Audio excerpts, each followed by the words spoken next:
see what people are saying.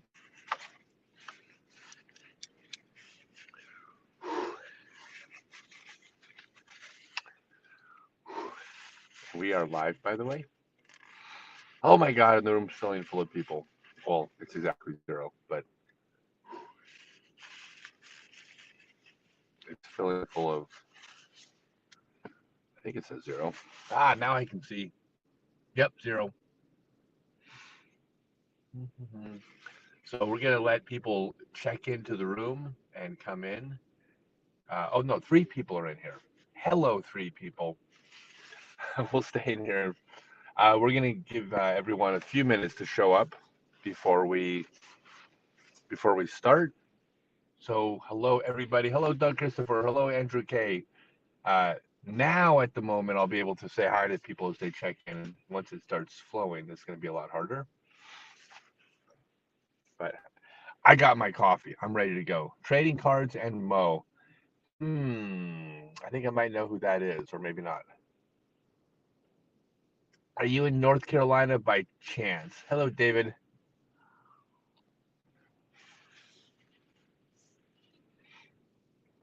Trading cards and Mo. I'm thinking that's North Carolina. Maybe. Look at this. Hello, Billy. Hello, David. Barbarian Stronghold Disc Golf. Jesus Christ. That's the most masculine like screen name I've ever heard. Hello, Nathan. Preparing for college disc golf championships. Hoping this video helps. Of course it will. Or it won't. But I can promise you that it will help or it won't. How about that? I like to hedge my bets. So everybody, we're going to wait a couple minutes before we get started. Thank you, Tobin.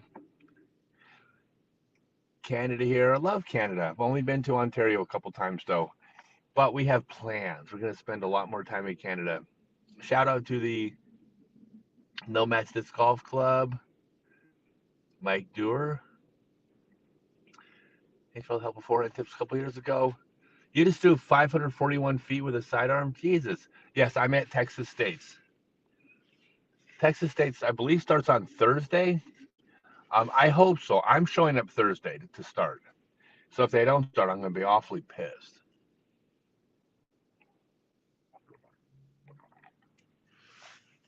All right. All right, so we're going to wait. It's 2 minutes and 50 seconds. We're going to wait until the 4-minute mark for people to join in. So about one more minute, and then we will start chatting about the topic at hand. I think what I want to do is I want to start doing these once a week, but on different topics. And the idea is not that I'm an expert at any of this. I will share what I've learned and what I know, my old man wisdom, but I don't have all the answers.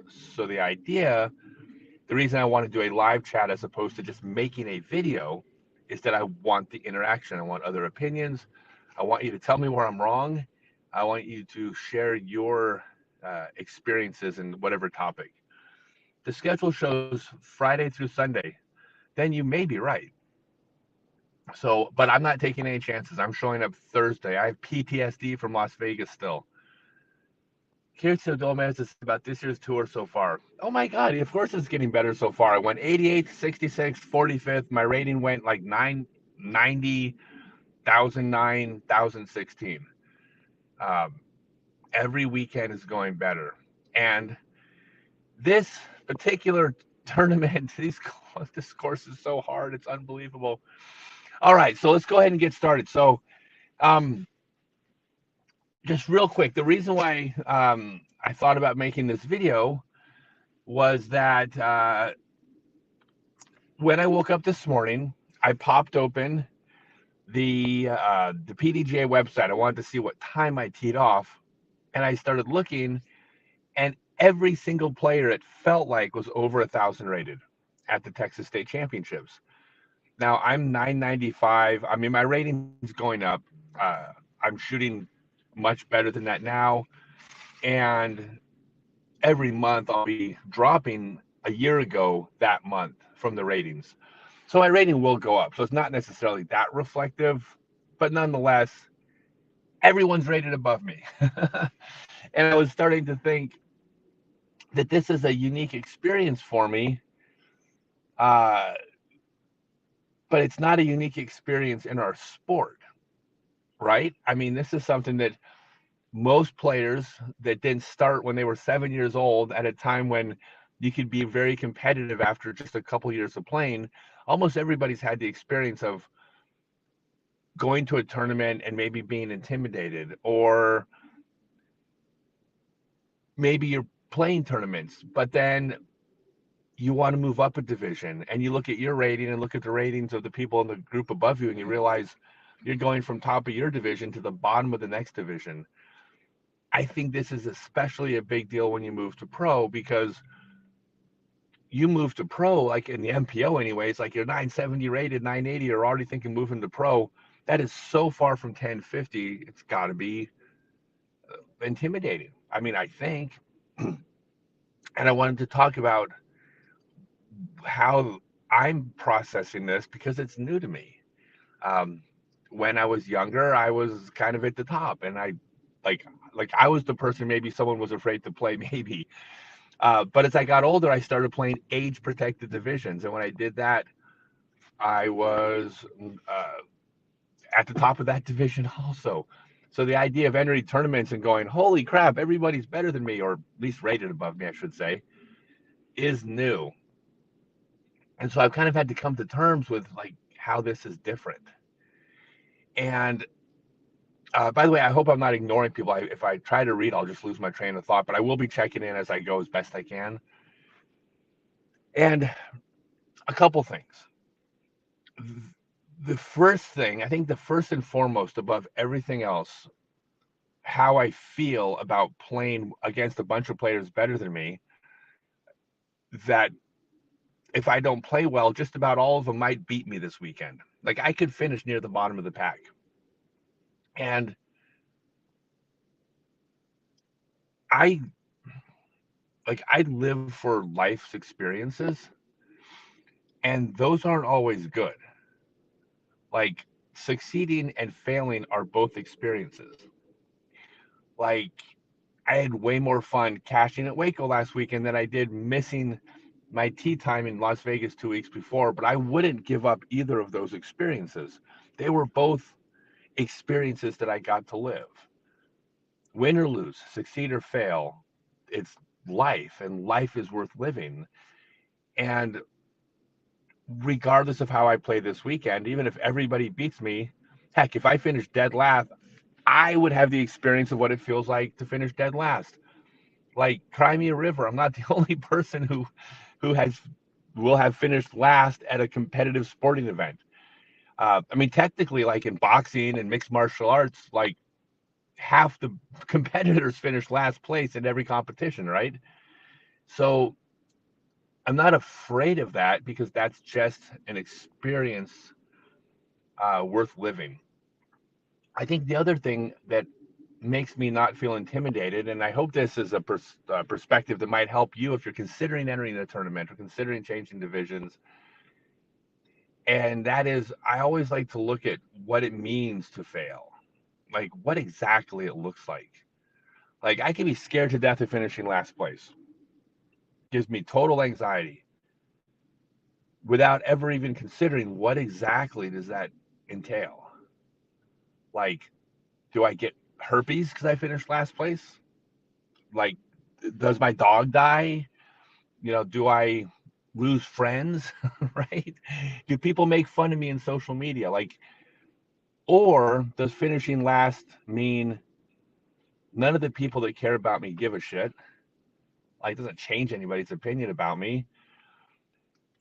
I could view it as humbling. I could view it as, you know, embarrassing. Like, I would be embarrassed if I finished at the bottom.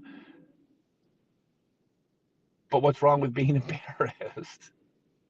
Right? I mean, we get embarrassed over things. If you try things that are hard, you're going to fail some of them.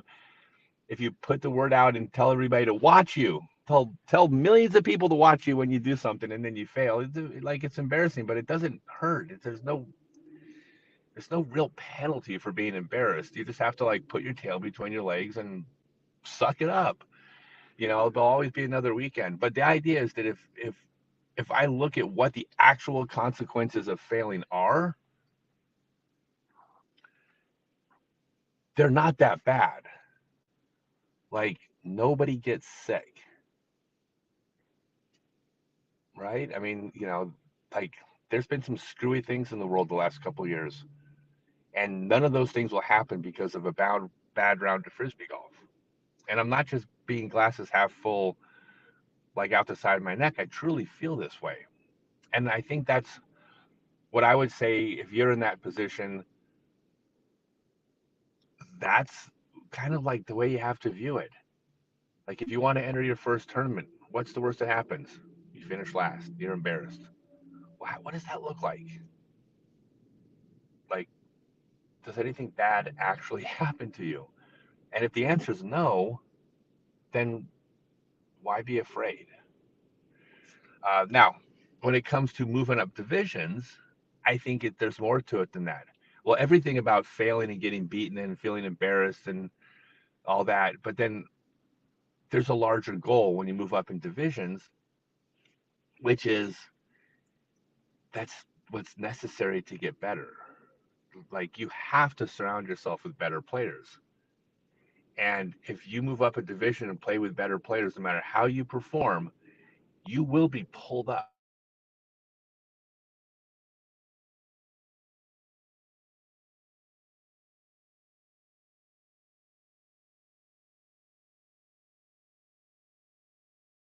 Did it go? Oh, there it goes. Um, so that's where I was at. So I wanted to ask. Now apologize. I have I haven't been um, able to really follow the comments, but I will. I always go through and read all the comments. So anything you say, I will see. But what about all of you? I mean, have you guys anyone here just enter their first tournament or thinking about entering their first tournament? Would love to hear how it goes, or would love to hear about what's stopping you. Or if it's not stopping you, if you've entered, what is going through your head? First seat here in a week and a half, going to get stomped, 52 years old. Staying at home is losing. Perfect perspective. Absolutely. Here, I hate stupid bumper sticker cliches, but Wayne Gretzky said he missed 100% of the shots he didn't take. Basically, he's saying the exact same thing. Um, what is my oh sorry? What is my honest current rating? I mean, right now, hold on a second. Let's kill that. I can't. Okay, I got feedback on the phones. I mean, I'm probably shooting 1,050. Like the last two tournaments, I was 1,009 and 1,016 or something. I plan on being in the mid 1,020s. Like that's what I expect my game to be at. Never entered, 61 years old. Next month, first A tier. So there, first A tier. That's a good one because I'm going to read into that you've played B and C tiers. There was a great scene from the movie Hoosiers, and I if I say it's the most overrated sports movie ever, people are going to hate me, so I won't say that. It was. But there was one great scene. It's when the kids from the small town in Indiana went to the gym and they looked around at this place that probably sat, whatever, 20,000 people. And they were just like in awe of this place and intimidated. And the first thing the coach had them do is go up there with a measuring tape and a ladder and measure the height of the rim of the basket to the floor. And when they came back with 10 feet, he said, sure looks exactly like the course you've been or the court you've been playing on. And I think that's one of the things to do when you're moving up to say bigger tournaments, whether it's league to C tier to A tier to Am Worlds or Pro Worlds, is that the course doesn't change based on the scope of the tournament. Now that's so easy to say, right? It's so easy to be like, well, it's the same game, but it's also true. So easy to say, hard to do. Truth. Yep. Just get out there and play and learn regardless. I agree with that. Like, everything's a learning opportunity. Like, I had to learn how to miss a hole and then tell everybody how I screwed up. Like, I didn't think that I was ever going to have that skill in my bag. Now I have it. Just played your first MPO event. Play better than your ranking. There you go. Playing better than your ranking. Next goal is to cash.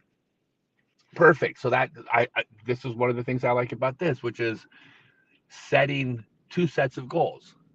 You have the short-term goal and the long-term goal. The short-term goal could be moving up division, raising your ranking by a stroke, beating a certain player, finishing the middle of the field, making the lead card for one round, all the way up to winning a tournament, winning a B tier, winning an A tier, winning a major. I don't think that's a bad idea. Like, you have long-term goals which keep you from being satisfied when you achieve short-term goals, but the short-term goals are achievable, which keep you from getting frustrated at the fact that you're not achieving the main goal yet. Like, if your only goal is to win the world championships, all of a sudden, you might be 16 years into your career feeling like a failure if that was your only goal. By the way, I can speak from experience because that was pretty much my only goal. I didn't really feel like a failure, but I put a lot of pressure on this one tournament, and it took away some of my fun along the way.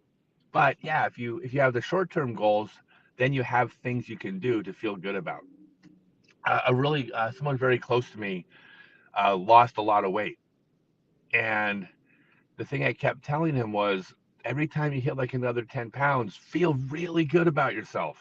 You should feel proud about yourself. You should look in the mirror and like the way you look. Your self-esteem should go up. Like, everything should make you feel good because you hit another 10-pound increment. That does not mean you're satisfied if you're not at the goal you want. It's okay to feel happy over the little victories and then still not be satisfied. Like, you can do both. Some people don't. I disagree. You throw pretty good, but your putting's embarrassing to me. That really holds me back. Watch my putting videos. It's my opinion. I hesitate to enter tournaments now. I'm afraid to play poorly and slow everybody else down. I'm 65 and cannot throw and play as well as I used to. First off, you don't have to worry about slowing people down. There is no rule that says you're not allowed to play at your own pace that you are able to. If they wanted, you're 65 years old. If they didn't want you to play at a 65-year-old pace, they should make a rule that says you have to be 64 and under. So that's not your responsibility. The thing about slowing people down, nobody is going to be upset if you slow people down because you throw more shots than other players. Nobody has a problem with that. Nobody has a problem with you going to your lie and throwing within 30 seconds if you take 12 seconds instead of the normal 4. Nobody thinks that's slowing them down. The only time people will be frustrated at you slowing them down, this goes for everybody, when you're in a tournament, is if it's your turn to throw and you're chit-chatting over here and you have to be like, hey, I think you're up. Like, if you're not present in the event, in the game you're playing, that's not acceptable. Like, you need to know that you're going after this player, be not in their line of sight, but advancing towards your disc. So when it's your turn, you can efficiently move to your disc. Not rush, be efficient, but paying attention. As long as you do that, it does not matter how many strokes you take, everybody will be cool with your pace. Guaranteed, promise, 100%, everybody. Where to sign up at 61? Amateur seem fair. Self-trained for 5 years. My phone just went beep beep. Where to sign up? So the problem with well, there's lots of problems with being 61. Number one, by the way, I'm 52. The biggest problem with being 52 is it's not 51. But the problem with 61 when it comes to competing is there might not be a lot of people in your division. One of the things you can do, though, is you can compete in just amateur divisions against younger players at your skill level. A lot of the female players had to do this for years because there'd be one player in their division, but skill-wise, they were right around the intermediate level in the men's division, right? They could play intermediate level, even though they might have been a pro in the open, but they're the only one there, right? That's completely reasonable. So don't worry about the age. You can play age, but you can also play skill level. This is live. Hey, Tony McGibbon, we are live. Disc Monkey from Minnesota. Future of disc golf. We are going to be the largest participation sport in the entire world. It's there, it's done. We will be the largest participation sport in the United States as far as people actually going out and playing it, not just watching on TV. Within a few years, we'll be the #1 participation sport in the U.S. And I don't know how long it's going to take to uh, knock soccer and cricket off their pedestal, but I expect us to take over soccer's place as the biggest global sport in the world. I have no doubt. Yep. Yep. Yep. Mal, keep eating the kids. It drives them crazy. Ha. Zach B, what did I spend the $250 on? Oh, is that how much I won? I spent it on the heart of Central Texas. Every tournament I play, I give 100% of my prize money to a local autism or special needs organization. I didn't even see that the money came in. So if it came in, I'll get that sent out. Normally, the tournament director at smaller tournaments, I started this last year in April. At smaller tournaments, I give the tournament director the name of the organization. They don't even send my money to me. They just send it to the organization. I'm not asking tournament directors this year to do that because these are big events. They got way too much on their plate. But if that money comes in, as soon as it comes in, I will send it to a local organization. In this case, Heart of Central Texas. Should a player first try to master throwing less stable discs straight at lower speed or master throwing overstable discs at a high speed? I think that's a rhetorical question, Michael Drew. I think you know the answer. You should master medium or slower speed discs that fly straight and throw the overstable discs at high speed in a couple years. I can tell you that. No one's going to not throw the high speed overstable discs their second week. But that is the best approach. Your wife's a special education teacher. Your wife is dope. That's hard work. I did a class just about an hour ago. It finished, or 2 hours ago, at an assisted living facility here in Tyler, and I get to do the classes. I've done 282 adaptive disc golf classes in basically 200 something cities, and I get to be the grandparent. Like, I get to go in, have fun, and then leave, and then the people that work at these facilities do the work. So your wife is the one actually doing the work. I get to come, maybe give your wife a break for an hour if I'm doing an event in your town. But your wife is way more dope than me for what she does. I saw someone had some kids with autism. Please tell them that Scott Stokely said hello. 70 soon and happy to throw 230. Played 42 years. Played in a tourney in 86. Happy to just play. Yeah, I mean, that's it. I mean, there's so many different reasons to play this game. You can play competitively, but you don't have to. I mean, we're talking now specifically, or at least the basic idea of this video was about being intimidated by competition if you're new to it, what to expect, how to deal with that feeling. But you don't have to compete just to play the game. I mean, you play for any reason you want to play for. Exercise, fun, to beat your buddies, to spend time with your kids, to go out on the pro tour. I mean, there's so many different reasons to play, all equally valid. Okay. So rad win fight. You felt yourself giving up when you were out of the cash. That, my friend, is on you. And I'm going to chastise you for a minute. Ready for that? You're being chastised by someone on the internet. Get your head out of your butt and keep your head in the game. It's be mentally strong.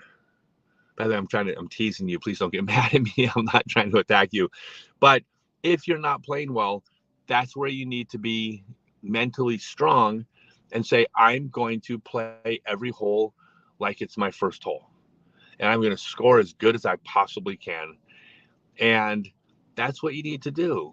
You said you're playing advanced. So when I say that's what a professional does, but like in any sport, you should do your best to play like a professional. as far as how you carry yourself on the course, in my opinion, at any level. You can always play with class and character and dignity, integrity, honesty, perseverance, commitment, dedication, all these, whatever adjective I can come up with. So one of those means when you go out to play, decide ahead of time you're going to give it your best shot every single hole. And then at the end, you're going to look back and you're going to say, how did I finish having played my best for the entire tournament? That's what you should do. So that one's on you. Mental game needs as much practice as the physical game. Yeah. I mean, mental game's part of it, right? I mean, uh, you got to be mentally strong. You know, I mean, if I start going down the rabbit hole on mental game now, it'd be a whole topic. I'd be talking for like an hour on it. But if you look up some of my videos about mental game, I think you'll find some stuff in there that's very good. Yes, nobody will remember your score, but they'll remember how they felt playing around with you. Ivan, that's the best comment of the day. This is how I feel.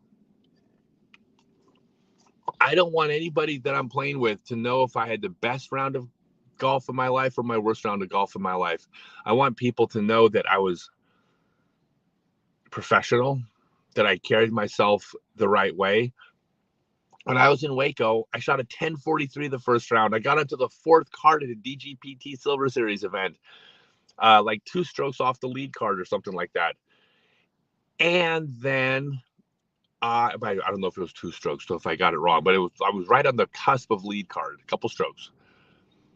Second hole of the second round, I'm playing with James Conrad, Chris Dickerson, and I took an 8 on the second hole.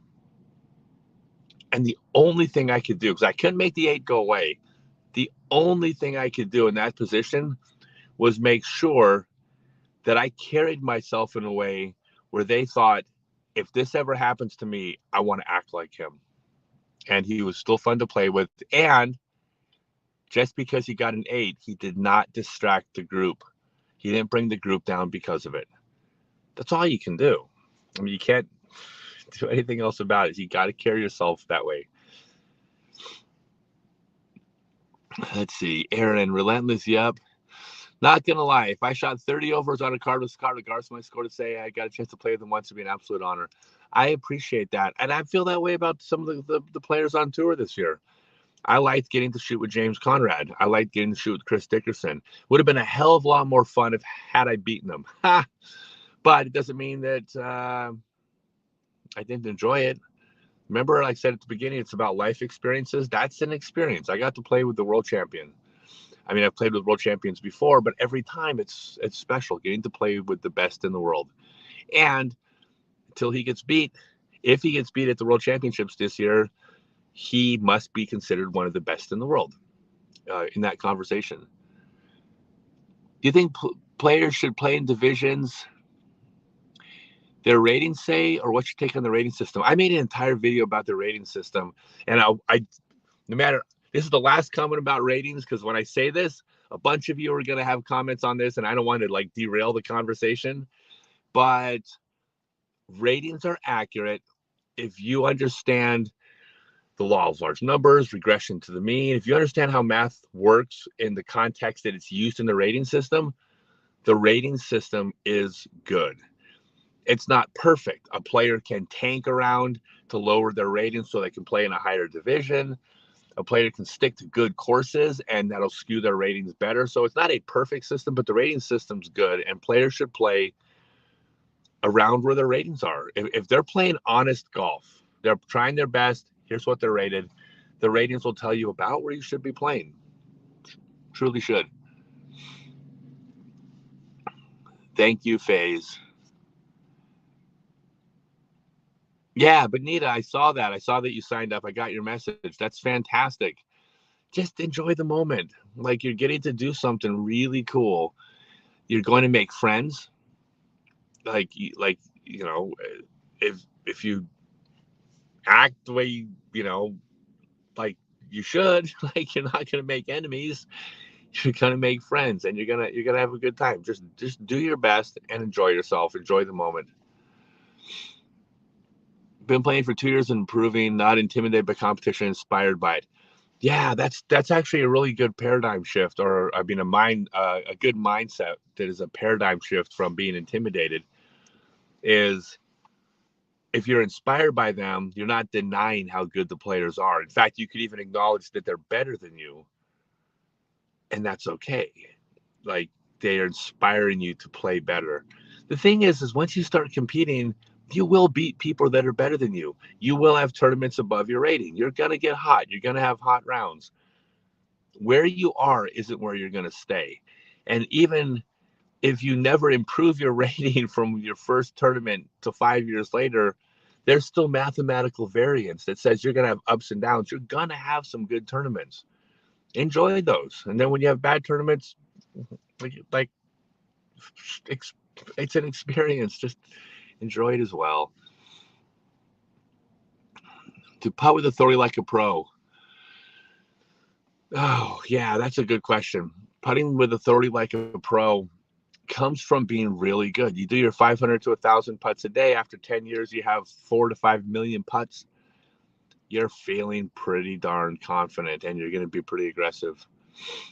So, yeah, I mean, putting with authority. I mean, don't putt super fast. Like, they putt aggressive, but when they putt aggressive, it's because they're going to hit something a high enough percentage of the time that the majority of the time when they miss, the disc is still going to stop. And on the rare times they miss completely, they will miss not that many comeback putts because their putting is good. And by being aggressive, they'll make so many putts that it absorbs the occasional 3-putt. That's why they putt hard. I mean, they putt with authority. Whether they actually think through that whole process or not, they're playing mathematically correct and accepting the consequences of things not going well. Can you be a disc golf coach or teacher? 100% you can. Absolutely. Just look at any other sport. The coaches that and teachers that in these sports, some of them competed at a high level, some of them competed at a junior level, but never at the highest level. Some of them didn't compete at any level. It's a different skill set. Now, if you play, there's some relatability there. If you are successful as from a marketing perspective, even though it shouldn't matter, because it doesn't mean you know how to teach, the fact that you have been successful does give you the ability to market yourself, and people will buy into you a little easier. But that's not the only way to get into teaching, because all you need to do is build a reputation as a teacher. If you're working with players and they're getting better, and those players are telling other players that you're getting better, the word gets out that you can make players better. As soon as you can make players better and people believe that, they will start paying you to become better, because this is just like ball golf. Like, people will do anything. Like, there's billionaires that would give half their fortune away if they could shoot 10 strokes around better. Like, that's the allure of being good at golf. Let's see. So yeah, you could definitely become a teacher. Now, I will say this though. If you're teaching, it's important that you have good form. It's difficult if your form is bad to say, do as I say, not as I do. So I do think your form's got to be up to par. How do you find out the money? What does it say? How do you find the money and time to tour? Yeah, teaching. I do seminars. I have seminars, which are my full day classes, almost once a week this year, the day after the tournament. Before tournaments, I do clinics, which are open to anybody. I charge a pretty good amount of money for my full day seminars, 6 people. And then the clinics, I teach, charge a lot less money, but it's large groups of people. And then I have my tour series discs. So if you all want to support what I do, go to scottstokely.net. It'll be in the description, and you can buy tour series discs also. But yeah, I don't care about prize money. I give my prize money away. It's not important. Not to me. Let's see here. Sign up for tournament 10. Hard not to be anxious. Hard not to feel embarrassed when throwing a bad shot. I would totally agree with you. the other people on your card have never thrown bad shots either. Except they all have a lot. Come on, it's like everyone throws bad shots. It means nothing. There's not a professional ball golfer in the world that hasn't sliced it into the woods. Like, I mean, that's sports. I mean, sports is about succeeding and failing at every single time you strike the ball or throw the ball or like throw the frisbee. Like, you're fine. Let's see. What do you think the best way to grow the sport is? Yeah, doing exactly what the sport's doing. I mean, the growth of this sport has been off the charts. So the best way to grow the sport is to continue as is. like this ship is sailing full speed. We don't need to right this ship. It's right. It's righted. I'm not sure if that's a word. You're welcome for the content. It's really fun. And I love that you bought the Tour Series Berg. Yeah, that's my disc. I love that disc. I putt with it. I just posted. I'm sitting right now in 34th place on the tour, 91% circle one putts. And I putt with the Berg. And everyone says you can't putt with the Berg. And I'm 91% circle one this year with the Berg. That is a great disc. Be friendly to new players on the course? Sure. Absolutely. I mean, there's a whole list of things, but making sure that you're kind to people and they want to come out is great. How to deal with angry, raging card mates. Not intimidation necessarily, but can be hard to stay positive and celebrate your own shots when you're trying to ignore someone who's in their own head. Yeah, that's tough. Thing you got to always remind yourself is that you're playing sports. You don't have a choice who you play with. You don't have a choice who your competition is at a given tournament, and you don't have any control over how they behave.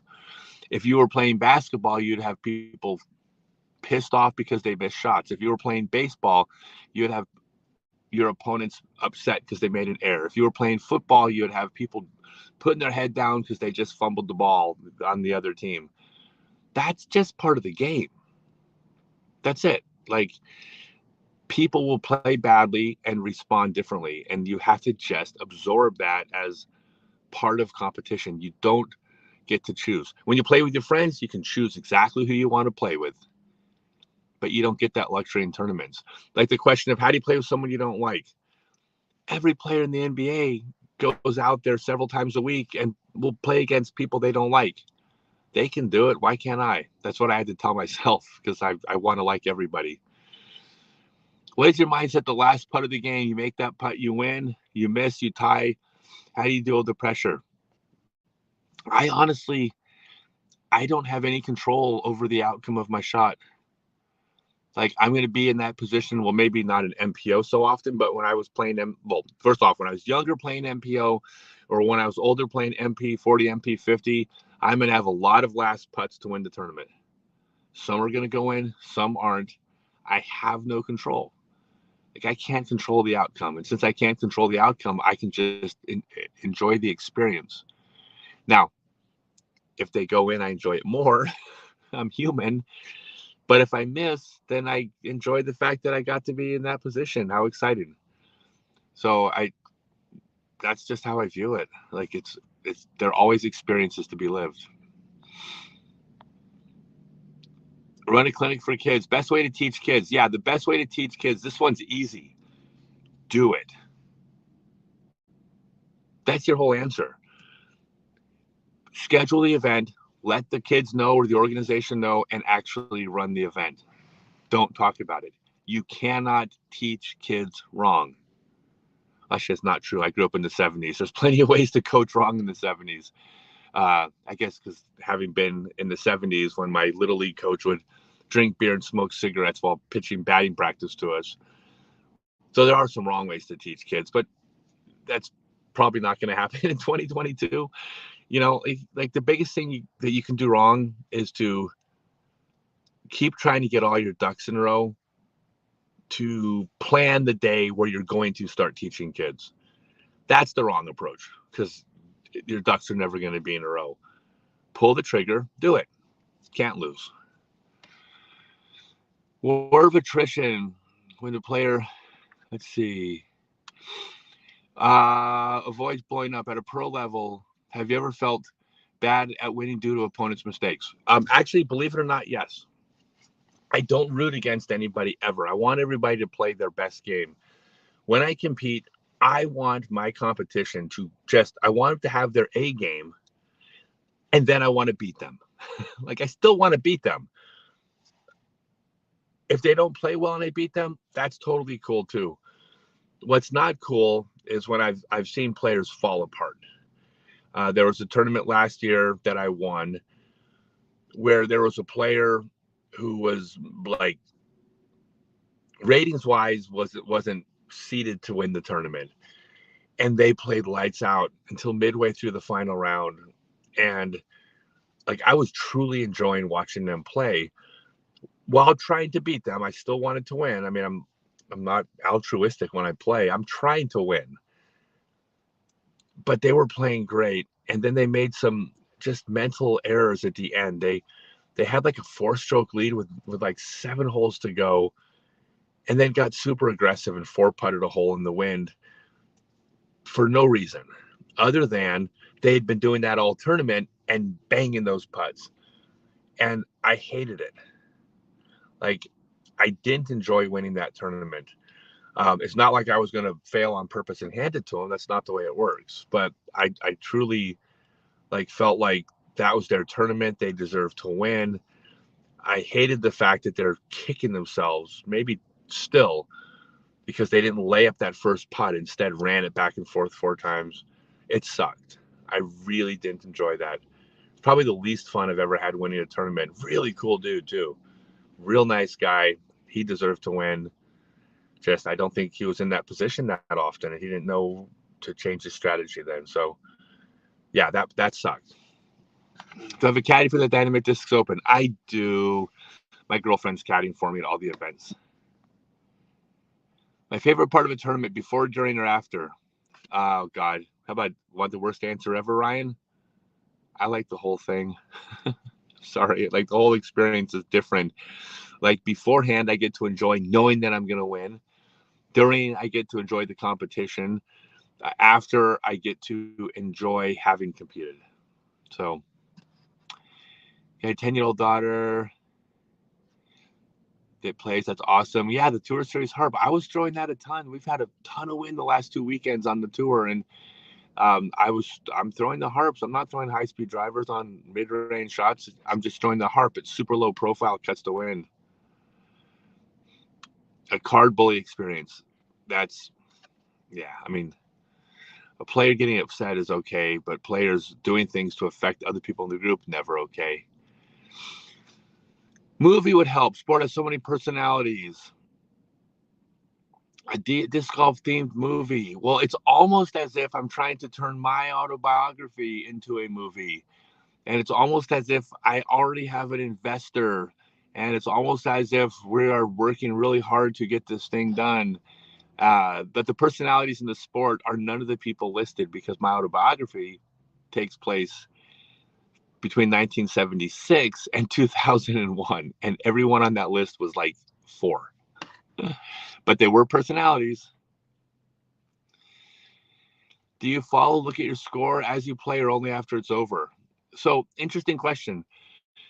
When I'm competing at the top, I always like to know where my score is. When I'm on the lead card, which would be back in the old days, or MP40 and 50, I had to know where I was sitting. I was more distracted wondering where I was. So I kept a mental tally in my head the whole round, and I knew I was 1 stroke behind this person, 2 ahead of that person. That was less distracting for me than wondering where I was. I don't do that now, because everybody's teeing off at different times. So not only would I be looking at my score trying to figure out where I sit, but then I'm going to be looking, well, that player's 2 ahead of me, but they're on hole 7, but they still have hole 9 to play. That's got to be like, I think that would be a complete distraction. So I don't even bother, unless if I'm like near the top. If I'm, you have to know where you're sitting. If you're near the top, you have to know in order to make certain decisions late in the tournament. But that hasn't happened yet. I got a few more, and then I'm going to have to log off for a minute because I got Instagram live coming up next. Let's see. Which of my Tour Series discs is my favorite so far? All of them. You need to buy one of each. Okay, it's the Berg. No, I'm just kidding. I mean, there's not a favorite. Like I love the Berg, but not on a hole where I need to throw the harp. And the harp is amazing, but not on a hole where I want to throw the stall. I have a bunch of Tour Series discs come out. They're all going to be my favorite disc for the shot that it's made for. If Bennett, if you're a camp counselor and you don't bring disc golf out to the camp, then shame on you. Right? I mean, can't what how could you even have summer camp without disc golf? Doesn't make any sense. Like you're in the woods, like it's the perfect place. By the way, 6 baskets, 3 different tee pads per basket. You have an 18-hole course that you can do on about 2 acres in the woods. I mean, you can't fill it full of 18 cards full of players, but when it comes to like, a couple dozen kids going out and playing, all you need 6 baskets, 3 tee pads per hole. You could play 18 holes on 6 cards. Yeah, and by the way, neutral mitts and putters, 100%. D-Ray, yes, the clinic tomorrow. It's going to be fun. It's in Tyler, Texas tomorrow. I've been posting all about it. I'll always be a Colorado hero. Colorado was always one of my homes, but now I'm homeless. Now we live at Holiday Inn Express. But that's fine. No complaints. Oh my God. William Williamson, the tournament player of the weekend, had a rough second round. Didn't want to show up for round 3. Didn't quit because I shot your second best rated round at 15-mile-an-hour winds. That's beautiful. Like you found something to grab onto. And I don't think you should ever quit. Like, what do you mean? Like, no. Like, if you play really bad and you're embarrassed, stick your tail between your legs, put your head down, put a look of shame on your face, and then show up and play. Show people that that's who you are. You're not a quitter. All right, I'm going to go, let's see, off-axis torque. Message me direct with and be more specific on your question, and maybe I'll make a video out of it. See ya. When you play that, you play better a lot of players, but your game doesn't reflect that. How do you take that? Well, if your score doesn't reflect it, I think you have to consider the fact that maybe you didn't play better than them. Now, don't get mad at me. There are times where like you have a round where every time you hit a tree, you kick into the woods and your opponent hits the same number of trees and they kick back to the fairway. That can happen for a round, but over the course of a season, you are going to have an identical amount of bad breaks, cut throughs, rollaways as every other player. Like it's the regression to the mean. Everyone has an equal number of bad luck. So overall, if you're getting beaten, not for a round, but consistently by somebody or the competition, you're not playing better than them. Like you actually have to step back and see why you're not playing better and then fix what's not working. I have just another minute because then I got to get onto Instagram. What putting style are you using now? I'm using a push putt, like a push putt where I use a little bit of elbow and wrist and I'm putting the Berg. Why do I take 2 Bergs every time I putt? The reason why is because when I practice, I do it with 5 discs to be more efficient. And I hold 4 in my left hand, putt 1, and then I hold 3 in my left hand, putt 1, etc. That means that 80% of my practice putts, I'm holding something in my left hand. So therefore, holding a disc in my left hand makes me feel more comfortable because it's more familiar. Let's see. Tyler's 28. Discs are pricey now. All right, guys, I'm going to have to check out here. Let's see. Yep, you're very welcome, everybody. I'm going to be over on Instagram in about 10 minutes.